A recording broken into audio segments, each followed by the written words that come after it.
Sally Schessler, the Director of Education for Allergy and Asthma Network, and welcome to our 2017 webinar series titled Advances in Allergy and Asthma. Our webinars are also brought to you by the American College of Allergy, Asthma, and Immunology. The goal of our webinar series is to share guidelines-based information and resources with you that are relevant to your life and your practice.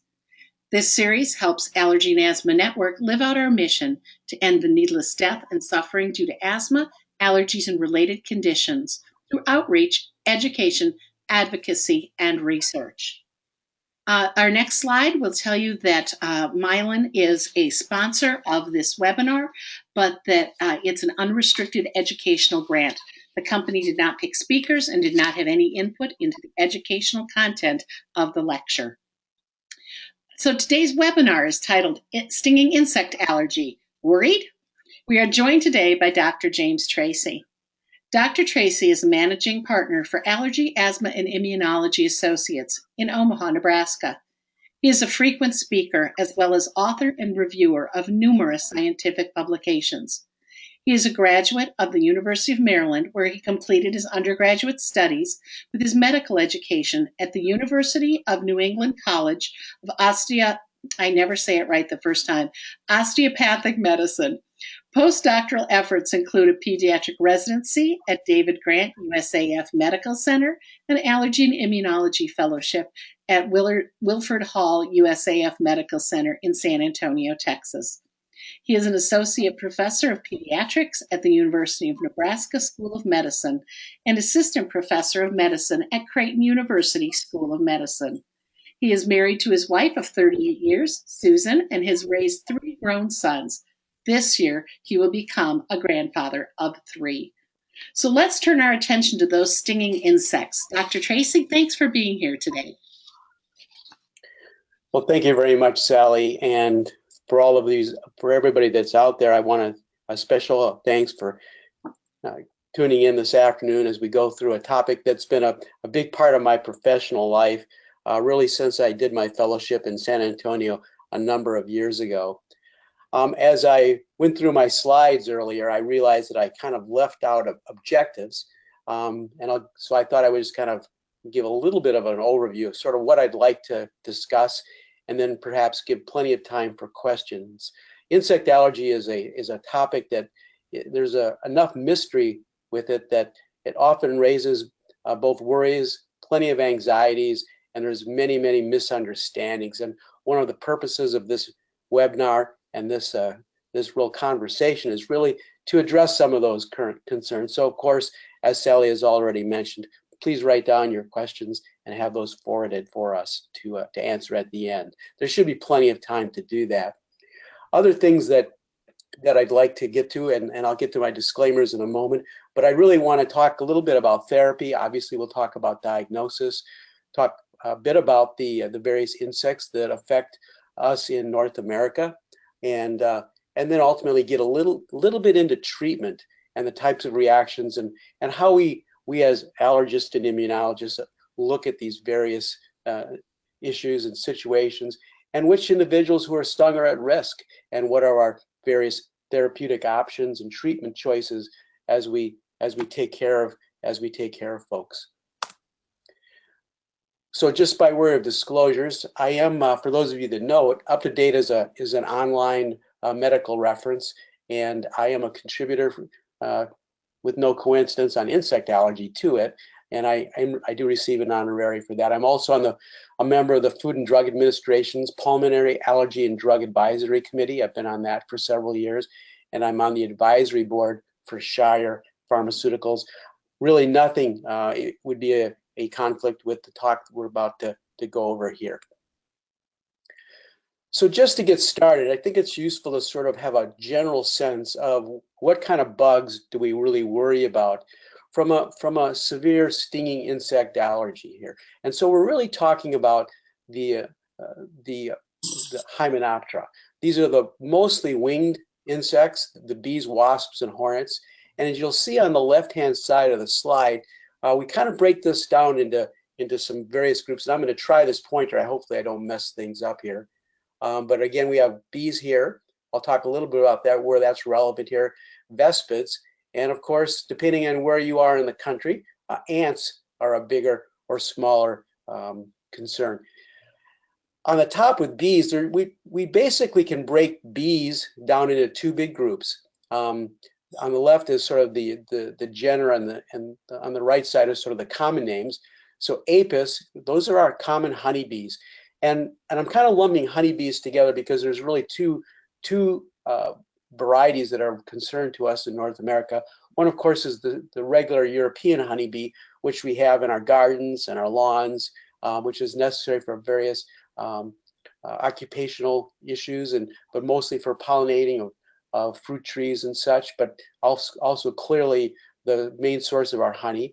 But there's also the Africanized honeybee, which looks pretty much the same. It's hard to really pick out the difference. Most of the differences are genetic and thereby behavioral, but they tend to be much more aggressive. In general, honeybees are not particularly aggressive. Bombus or bumblebees, we've all seen those. Those are those really large, kind of slow-moving, sort of yellowish bees. They tend to be fairly docile. To get stung by them, you really have to make them angry. So we encourage most folks to not do that. Under the vespids, there's really several groups of interest. The Vespula, which are the yellow jacket species, there's 4 or 5 in the United States. These are probably the most aggressive of the stinging Hymenoptera, and probably the ones that cause the largest number of severe reactions throughout the bulk of the United States. Under Dulcula Vespula, those are the hornets. Basically, there's 2 that we both treat and we work in diagnostic realms for. That is the yellow hornet, and the other is white-faced hornets. Down a little bit below that are the Polistes. Those are the wasps. Now, behaviorally, these are all a little bit different. We'll talk about that in a moment. And the last one is Solenopsis, fire ants. Now, they're the smallest of the stinging Hymenoptera, but they are also the ones that probably cause the biggest problem if you happen to be living in an area endemic for the imported fire ant. These are in the southern United States primarily. So here we have a photograph of a honeybee, common to most of us. Honeybees are interesting. They're in general fairly docile. You really have to make them either mad or get into their space before they go after you. Their stings are some of the more typical stings, leaving the classic stinger in the skin past after they've stung their suspect. But again, in general, if you don't really mess with them, they really won't mess with you. Interestingly enough, although they're probably the most docile, they carry some unique properties with regard to therapeutic considerations. For whatever reason, and there's probably many, the biology of honeybee allergy is quite different than many of the other Hymenoptera, and we'll talk a little bit about that as we move along here. 2 other areas are these are hornets and yellow jackets, also problematic, much more aggressive than the honeybee. There's the wasps, and I'm sorry, the hornets. They are mostly arboreal. They live in trees and tree stands, sometimes in shrubbery, depending on the species and the subspecies. They can be in trees. They generally don't live underground.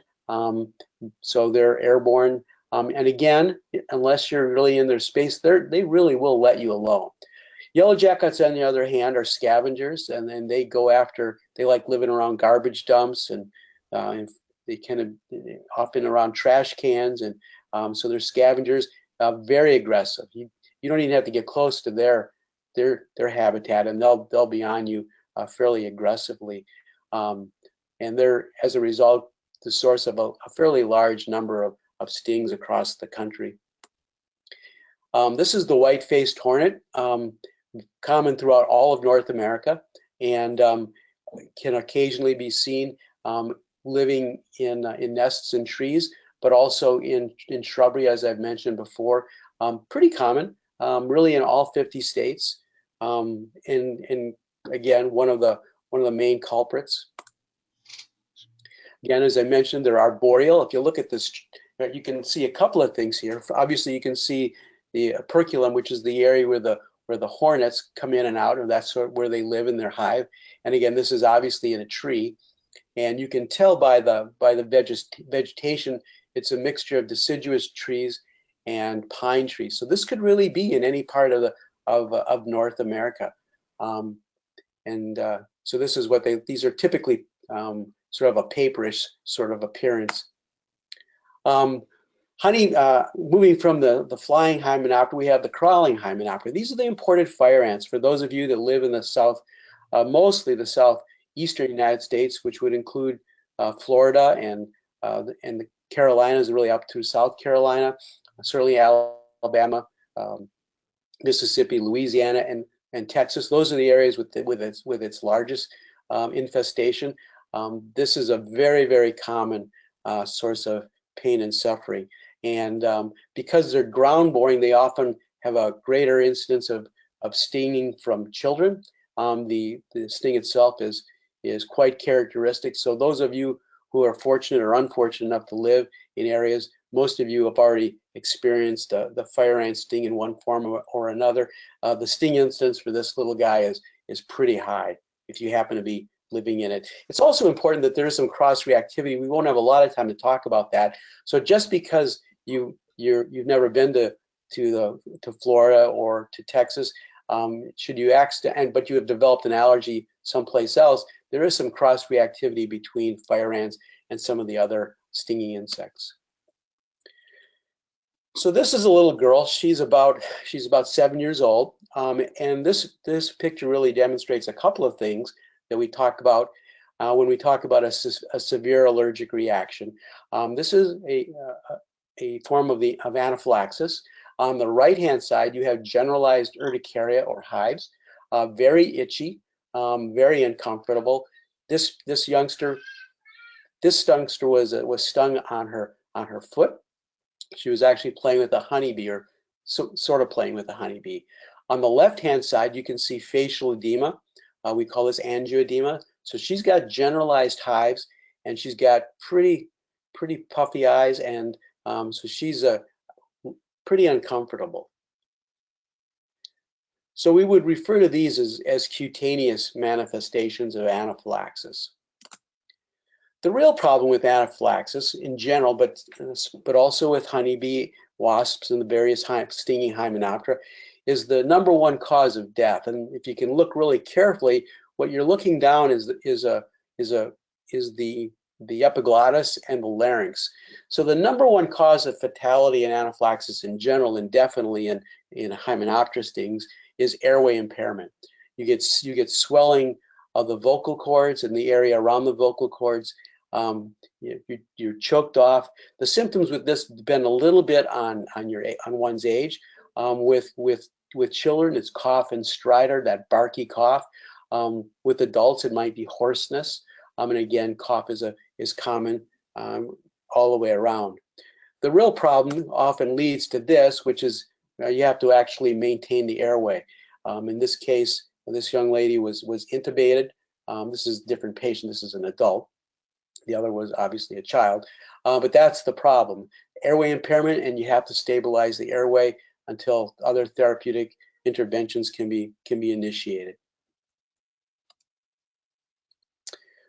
One of the questions that we often receive as allergist immunologists is, how do we avoid being stung? And there's really a lot of differences of opinion of what one can do to avoid being stung, especially if one's at risk for reactions.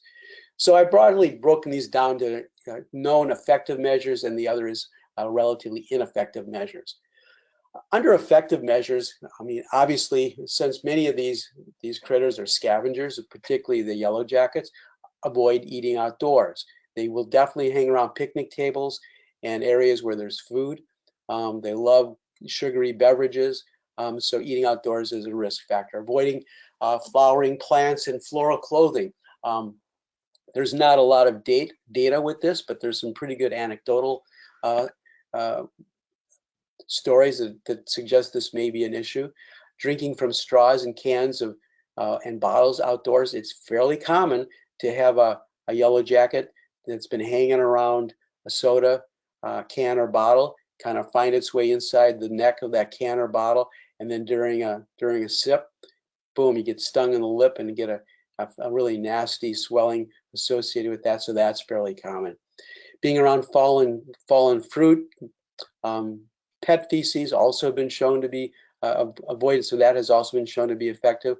Trash cans, most of us like to stay away from trash cans for other reasons, but definitely when it comes to the stinging Hymenoptera, that's also been shown to be quite effective. And obviously watch for nests and ground areas. One of the things I really didn't mention is that although most of the insects that I talked about, including the wasps and the hornets, are boreal. They live in trees, but also under the eaves and houses and sometimes in attics. Most of the yellow jackets in the United States and North America are ground dwelling. There are some that are arboreal, but yellow jackets can be found in trash heaps underground. They tend to have multiple spots where they can kind of go in and come out of. So they live in the ground. So if you know you're in an area where you've seen them before, try to avoid those things like railroad ties and such. Obviously, avoid going barefoot outdoors, particularly important with children and with regard to honeybee. Remember, honeybee stings are often accidental. Things that have not been shown to be effective is avoiding fragrances, brightly colored clothes. For whatever reason, insect repellents don't seem to make a big difference. And of course, running and flailing arms. All of these stinging insects can outrun you. So don't count on that to avoid being stung. Case number one here is a 12-year-old boy on a school for cross-country track team is running in a wooded area when he's stung twice on his arm. Within 5 minutes, he develops throat-titus followed rapidly by generalized hives and angioedema. He is also dizzy. He's dyspneic, which means he's having trouble breathing. He is held back to school and is met by paramedics who administer epinephrine and transport him to the emergency department for prolonged observation. So this is a little bit of a multiple choice. Obviously, we won't be taking any scores here. So Venom immunotherapy, which is perhaps the most definitive therapy for stinging insect allergies. So is it A, not necessary? That is to say, he'll outgrow it. Is Venom immunotherapy or desensitization dangerous? C, is it only partially effective? D, is it forever? Or of course, E, is it none of the above? Well, first of all, he probably will not outgrow it. The second of all, is Venom immunotherapy dangerous? No, not really. There are issues with it, such as reactions, but those are fairly uncommon. It's actually quite effective, depending on the species in question. About 98% are protective. Is it forever? In the case of this youngster, it may very well be forever. Once upon a time, we used to think that 3 to 5 years was plenty of time for therapy, but now it's depends on other factors, some of which we'll actually discuss as we move along here. A little bit about signs and symptoms of insect sting anaphylaxis in both adults and children. It's important here to understand that children are not just small adults. They actually manifest this differently. Skin stuff, which is hives and angioedema, are much more common in children. As you can see, 60% of children have skin stuff, where only 15%. Both actually have a fair amount of angioedema associated with it, as you can see. Shortness of breath and low blood pressure, much more common in adults compared to children, and wheezing and lower airway problems, as you can see here, are about the same between adults and children, as are throat and airway issues resulting in hoarseness. Loss of consciousness, where they actually faint, much more common in adults than in children. Next slide really deals with the time of a reaction after one is stung. A lot of misunderstanding here. If you look at this is a study that was done by Richard Lockey, who's now down in South Florida. And so the total number of patients in the study are 2,013. and this is, of course, is the percentage of patients who had a reaction, and this is the time on this axis is from the time after their sting. So 10 minutes, 11 minutes, or 20, all out to more than 2 hours. So as you can see, the vast majority happen fairly quickly. And so if one is stung, and usually the sting is known because it hurts. So the vast majority, over 50%, are really happen within the first 10 minutes. But as you can see, this number kind of trails off over time. But I think the thing I'd like you to be mindful of is that over 100 of these individuals actually had reactions that were an hour or sometimes more than 2 hours after their sting.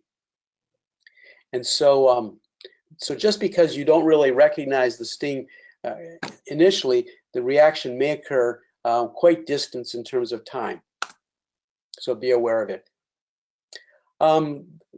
This is just a cartoon, and I'm kind of going to go fast through it. This is a variety of different centers across the United States that looked at both insect allergy and food allergy. And I think the take-home message here is really that a lot of these individuals are, when they're evaluated in the emergency department, they're neither instructed to avoid the offending allergen, in this case, food or insects.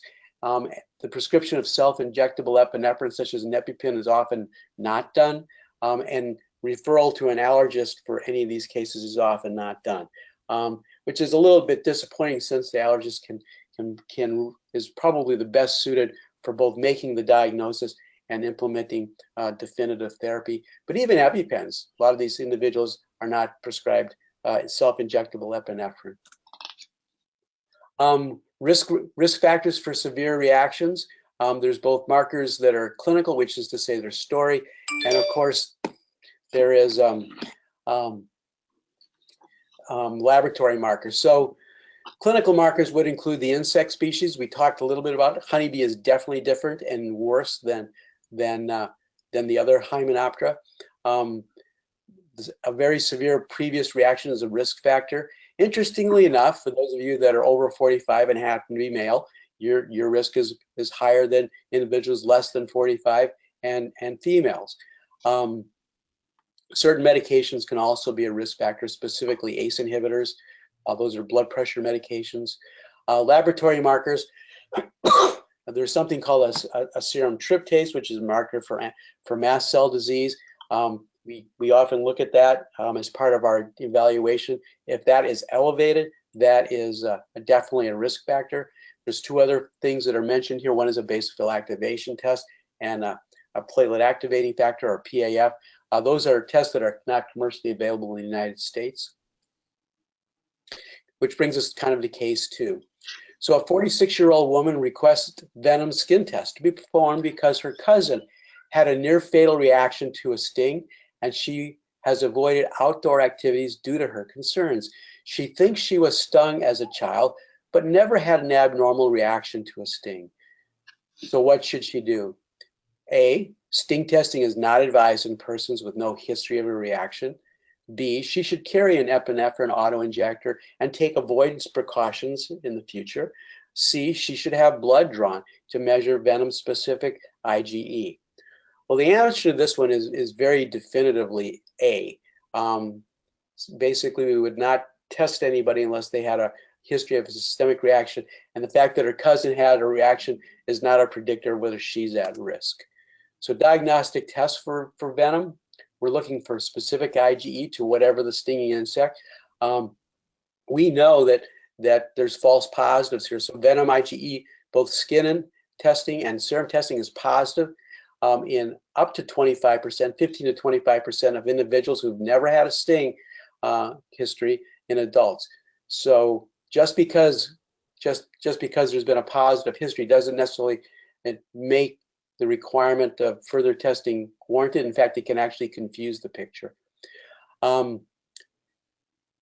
We know that individuals who do have a positive history of a test and who are positive for a specific IgE, up to 30 to 70%, even individuals with a story and evidence of risk as measured by serum IgE or skin test IG, even then may have no reactions to subsequent stings.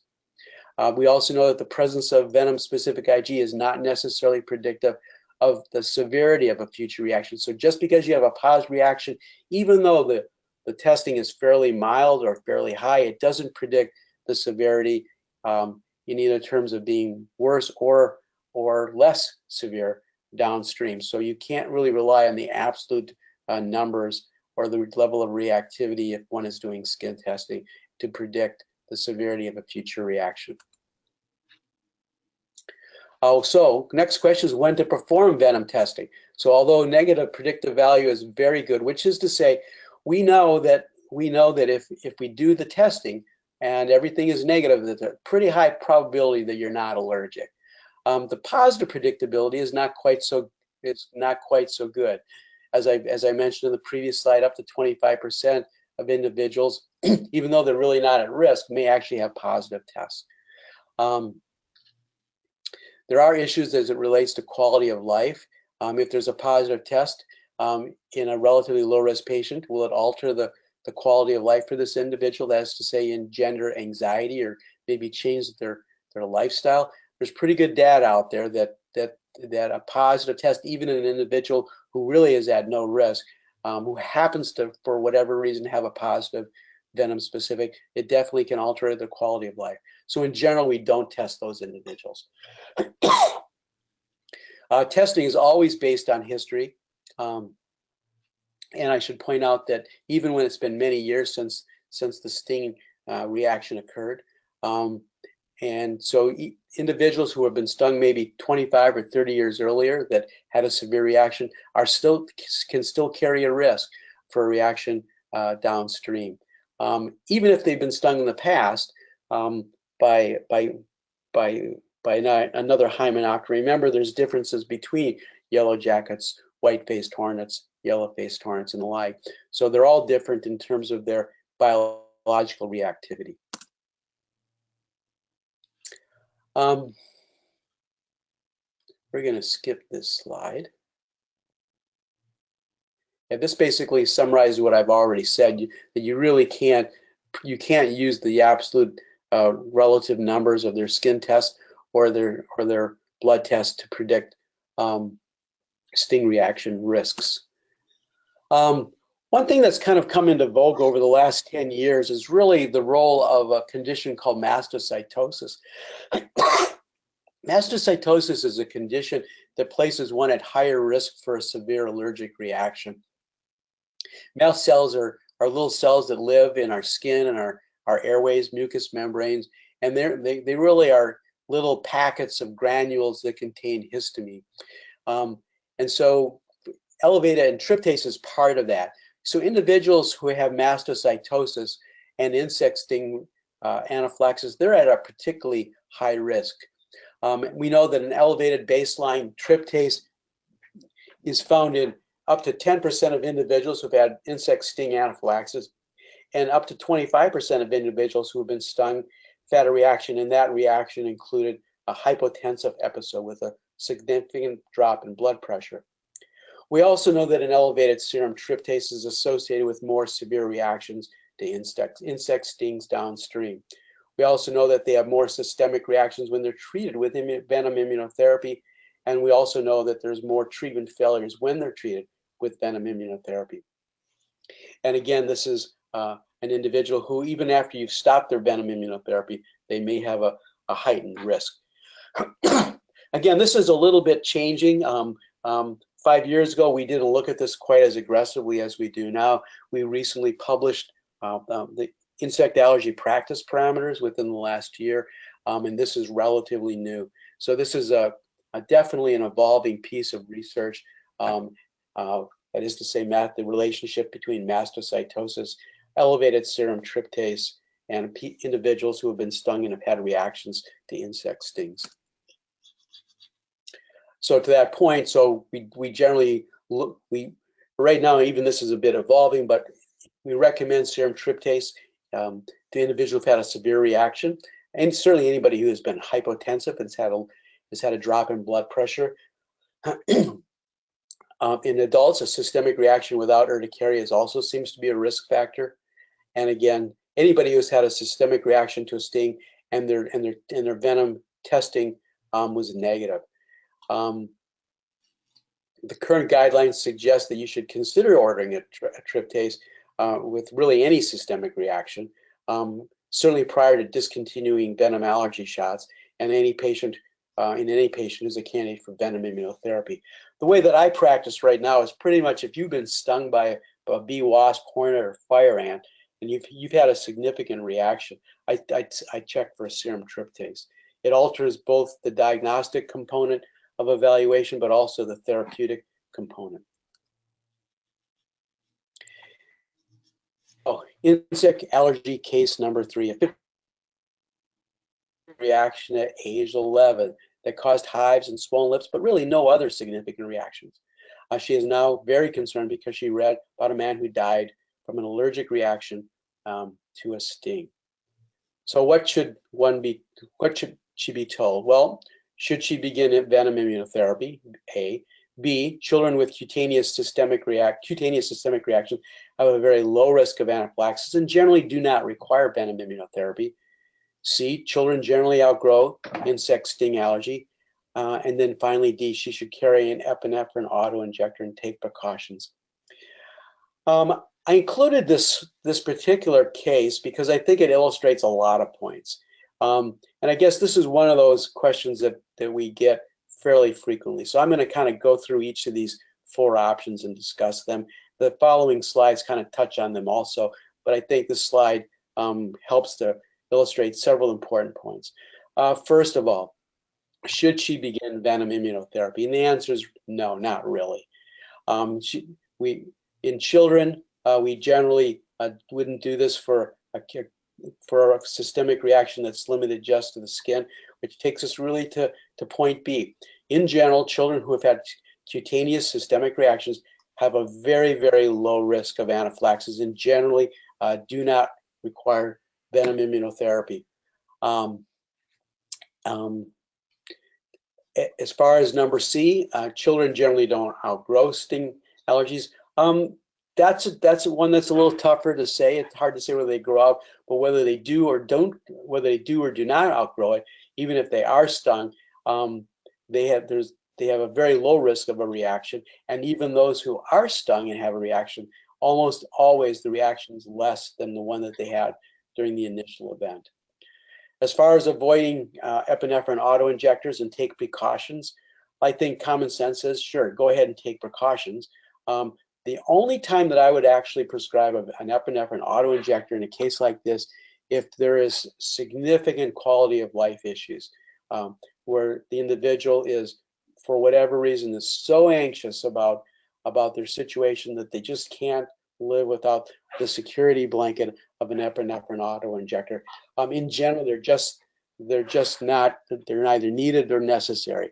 And as most of us who do this know, they're also not inexpensive. So venom immunotherapy, who needs it? Well, I should point out that there are very few conditions which are so treatable that you can probably almost cure venom allergy with immunotherapy. It's about 98% effective, but again, it's not indicated for everybody. So where is it indicated? So individuals who have had a positive skin test or a serum test to a flying Hymenoptera, and they have to have a history of a systemic reaction to a sting, and the sting reaction needs to be life-threatening, moderate throat airway symptoms or dizziness, or at least potentially as such. As far as cutaneous systemic reactions, this is a bit evolving historically, which is to say before 2016, adults who have had hives or angioedema, we probably would consider treating them with venom immunotherapy. That's evolving. In Europe, they really don't. They're treated more like children. And by the way, we define children as less than 16. And those individuals generally, immunotherapy would not be indicated for. There's a little bit of discussion on large local reactions. Large local reactions, we'll talk about that in just a moment, but basically, in general, it's not indicated. There are some mitigating circumstances, such as individuals who've been stung repeatedly, and each local reaction becomes larger and larger. There is scientific data out there that suggests that if you're treated with venom immunotherapy, you can reduce the size of these local reactions.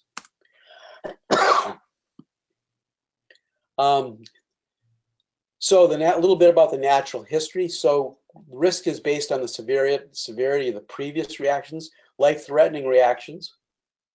So if they're life-threatening, here 50 to 75%. If they're subsequently stung, they have about a 30% chance of a severe reaction. As you move down in severity and age, so moderate, they only have a 10% risk factor of having a more severe reaction. And as you can see from the cutaneous stuff that we just finished visiting about, if they've had 15% of these individuals, really less than 3% go on and have a more severe reaction, and it's even less with local reactions.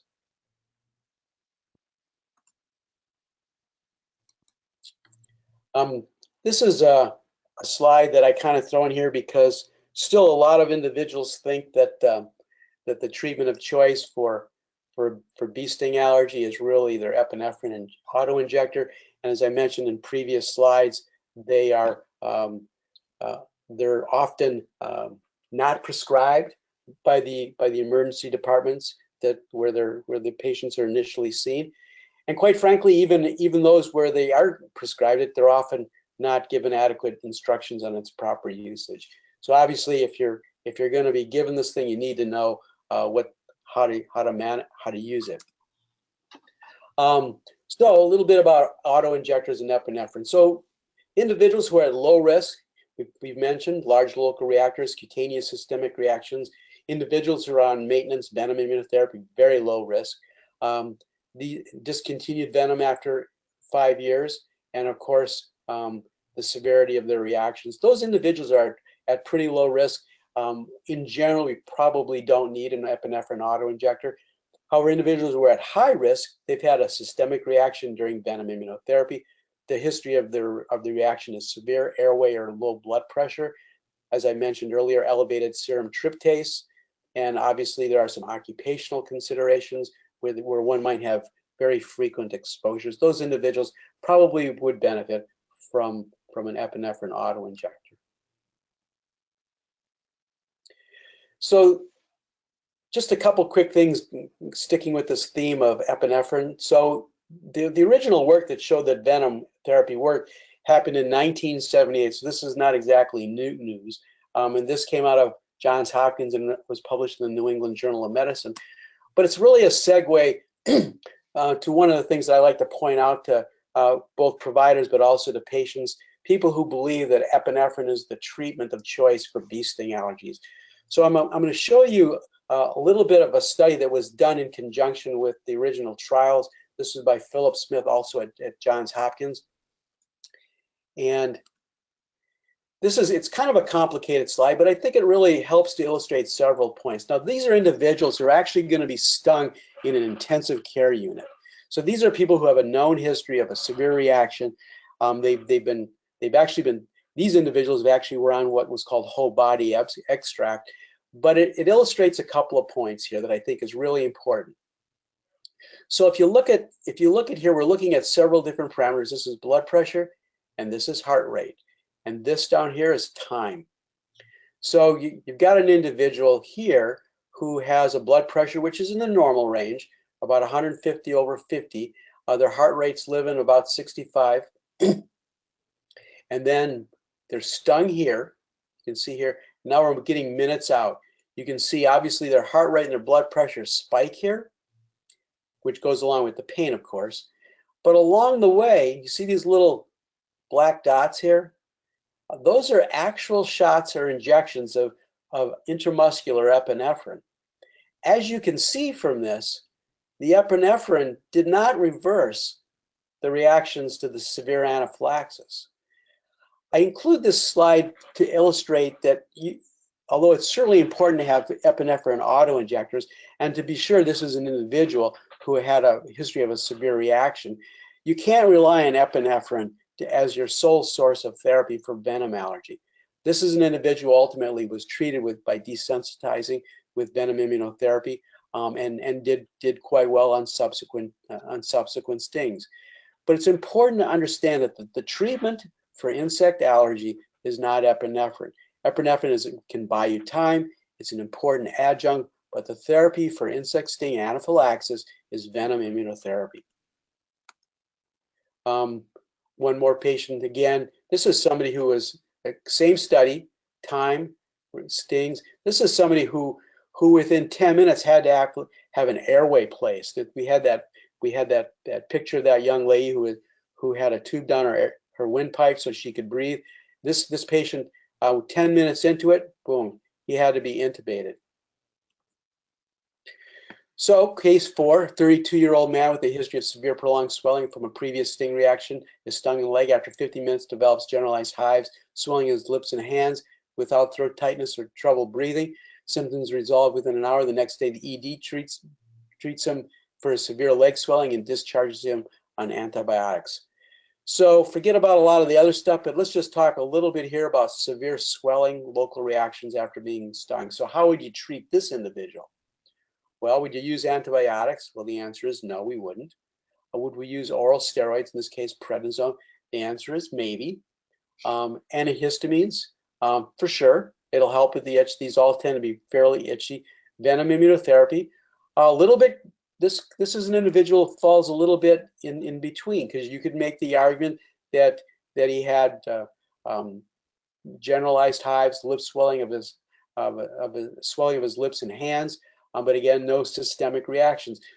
So a few years ago, this is somebody who, if he had a positive IgE on either skin or blood test, may be treated. Nowadays, probably not. This is something that's kind of evolved over time, and the previous slides that I used kind of demonstrate that. Epinephrine, this would be a little bit individual based on their level of anxiety. These individuals tend to be fairly anxious. And that's certainly understandable. But the epinephrine probably isn't absolutely necessary. So that would be handled on a case-by-case basis. So this is a sting, pretty common. This happens to be a yellow jacket sting, but it shows the penny there. Kind of shows the size. We consider this kind of a medium-sized reaction. So how do we break these down? So we talk about generalized reactions or hives on the skin. These are skin reactions only. Generalized would consider hives and angioedema, any kind of reaction that's distant from the sting. A local reaction is contiguous with the sting. So if you look here, this is a pretty good size reaction, but it's contiguous with the sting right there. Local reactions can be quite large. They often last for 3 to 4 days, maybe 10 centimeters or more. I've actually seen these that extend beyond joints. You're stung in the finger and it can go all the way up to your elbow. They usually are self-limiting and usually resolve in 7 to 10 days. This is a good example of a large local reaction. So is this person at risk for a severe reaction downstream? The answer is no, not really.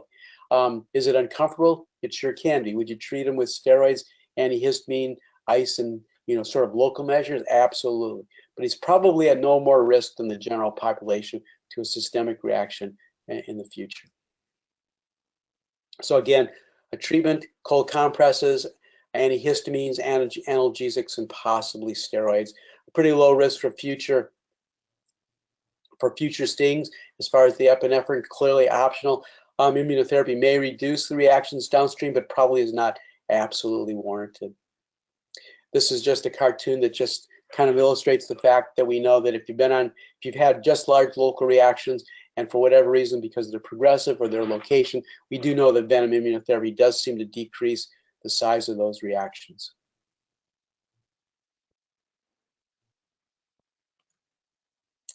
Case number 5.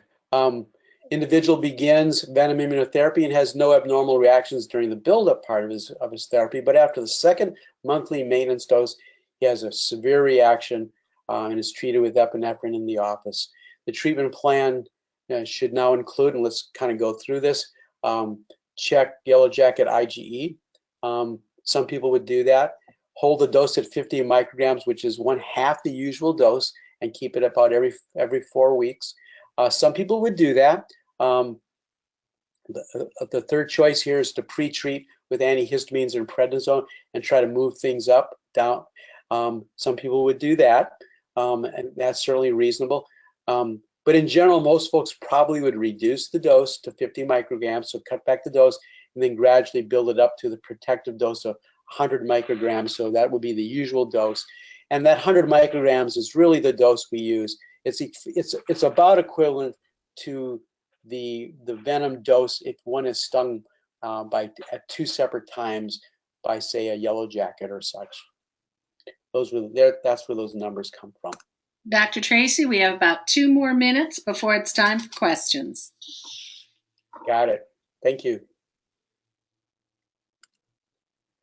Several different schedules. We won't really go through that. But in general, we move people through treatment pretty quick, much more quickly than, say, somebody who has pollen allergies. And then case number 6, he's able to resume therapy without any further reactions. He receives maintenance injections every 4 to 6 weeks, and after 3 years, he's reevaluated. When will he be able to stop? Venom is discontinued 5 years into it. We oftentimes, but we do know that in some cases, longer is better. Negative venom skin tests really are not perfect at defining who needs to continue. But in general, duration of immunotherapy is between 3 years and 5 years. Some people test, some people don't. I generally do test.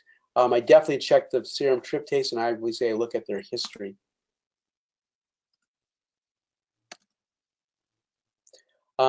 Individuals at risk, just kind of touching on this, serum tryptase, honeybee anaphylaxis, other concerns such as frequency of exposure, and of course any confounding medications like beta blockers or ACE inhibitors, both of which are blood pressure medications. So, I love that cartoon.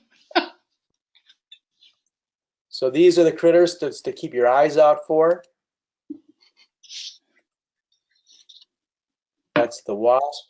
And of course, my favorite is the imported fire ant. He always likes to do his little dance at the end. And now we have questions. Thank you so much, Dr. Tracy. We do have several questions today. One nurse and mother wants to know that she has a 9-year-old son, and he has had a history of sting allergies with fairly severe reactions. She was told by 2 big hospitals that they're no longer doing bee allergy desensitization. She wants to know if that's true all over. That's not true anywhere. That's simply bad information. She should see an allergist and have their kids evaluated. Whether one begins desensitizing or not would depend a little bit on the factors that I mentioned, the reaction, whether it's a systemic reaction, but they also have to have specific IgE. But we definitely still do immunotherapy at all ages. In fact, with fire ants, easily down to age 2. So yes, you should see somebody, specifically an allergist, who's skilled in this area. Sounds Thank you. good. Great question. Well, and sometimes you might get a no the first time, but I hear your advice to her is get a board certified allergist and keep asking the question. So another question is that there are standard asthma action plans, food allergy action plans. Is there such a thing as a bee sting allergy action plan? The short answer is if they've been evaluated completely by an allergist, and if venom immunotherapy is indicated, and the parents don't choose to treat for whatever reason, probably yes. Then the school needs to know that the child is at risk and epinephrine should be available. Well, and I can reassure you that as a school nurse, when I didn't have an insect sting allergy action plan, I made one up. So it can certainly be based on a generalized allergy action plan. Here's an interesting question. I actually have a daughter who's a redhead, and the question is, are redheaded individuals more at risk of a reaction? Boy, that's a great question. Not that I'm aware of. Not that I'm aware of. Okay, that's a good answer. Okay, and when somebody says that they heard of a case where a child was stung over their entire face at about age 10 and developed grand mal epilepsy at age 12, and they wanted to know if you'd ever heard of that. The short answer is I have heard stories about that. That the two things are pretty distant. So you can certainly have what are called toxic reactions, but those toxic reactions that occur with venom, and I should mention too, it's most common with fire ant because there's many. So when you're stung with fire ants, you're almost always stung by many fire ants versus a single sting from, like, say, a honeybee or a yellow jacket. Lots of times facial stings are not systemic reaction, especially in kids. But they are very large local reactions. And there are some toxic reactions, but epilepsy that is distant, that certainly that far from the event is extremely unlikely to put the two together. Okay, does the risk of anaphylaxis increase if there's a reaction in the past and the person has asthma? The short answer is that there's not a lot of data out there, but generally, so when one experiences anaphylaxis, their target system, whether it's skin, blood vessels, like with the case of shock, asthma, or whatever it is, you could see that. So asthma could be a risk factor. Okay, we've only got time for a couple of more, and there's a list of questions here. Are individuals usually reactive to one type of bee, or is it to any kind? Yeah, that's a great question. So in general, it's to one species or another, or which is to say one genera or another. However, there's definitely cross reactions. So there's definitely cross reacting between the various hornets. There's enough separation that they're considered individual, but there's cross reactivity between honeybee and bumblebee, for example. Not complete cross reactivity, but there's definitely cross reactivity. So in general, it's to one, but it's noteworthy that there is cross reactivity between the various species. Well, we're out of our time for questions, and there are a couple more. So if you have a specific question that you'd like me to direct to Dr. Tracy, you'll be getting a follow-up email with my email address in it, and you can send that to me, and I'll get an answer for you. I'd like to thank everyone for listening today. We do have a new system for obtaining your webinar certificate of attendance, and that's only available for people that are listening on the live version of the webinar. Please go to your control panel for Go to Webinar. Look for the handouts pane. It'll say 1 of 5 on it, and the one is your certificate, so you can download that and print that. Allergy and Asthma Network is offering a new resource to you. It's a 3 to 5 minute video post of our popular Ask the Allergist series. It's on our website under News and Views. Click on Ask the Allergist. Last month's question was on biologics, and we post a new video blog each month. Please be sure to register for our June webinar. Tanya Winders, President and CEO of Allergy and Asthma Network, will present on effective patient education on June 6th at 4 p.m. You can register for this webinar on our website at allergyasthmanetwork.org. Look for education on the horizontal navigational bar near the top of the page. Scroll to webinars. You can also view our archived webinars on this page on our website. Please visit our website for quality guidelines-based resources on allergy and asthma. Also access important medical information on allergies and asthma from our partners, the American College of Allergy, Asthma, and Immunology at allergyandasthmarelief.org. If you could please advance the slides 2 slides, that will have that web address there for you. So thank you again for joining us, and we look forward to having you register to be with us next time on Advances in Allergy and Asthma. This is Sally Schessler for the staff at Allergy and Asthma Network. We wish you a great and a healthy day as we work to breathe better together.